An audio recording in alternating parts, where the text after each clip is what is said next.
जब तू बानेलू हो भौजी कमर में साड़ी साने में आटा जब तू बानेलू हो भौजी कमर में साड़ी साने में आटा जब तू बानेलू हो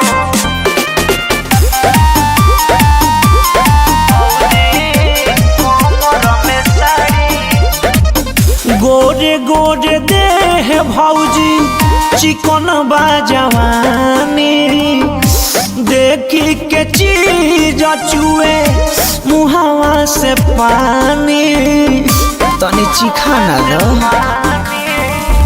गोरे गोरे देह भौजी चिकन बा जवानी देखी के मुहावा से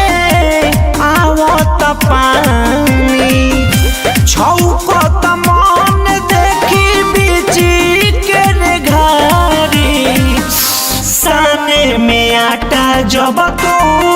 बांधेलू हो भौजी कमर में साड़ी साने में आटा जब तू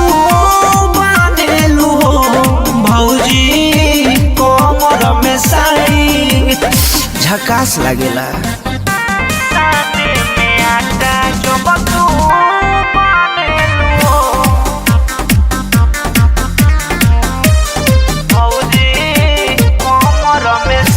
चौकी पबेला ना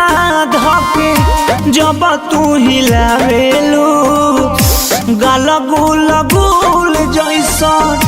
रोटिया फुलावेलू चौकी पबेला ना धके जब तू हिलावेलू गाले गुल गुल जैसा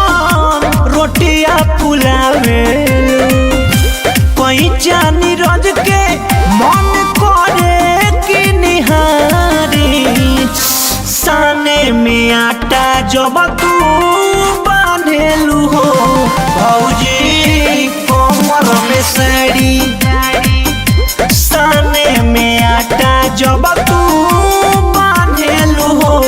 भौजी कमर में साड़ी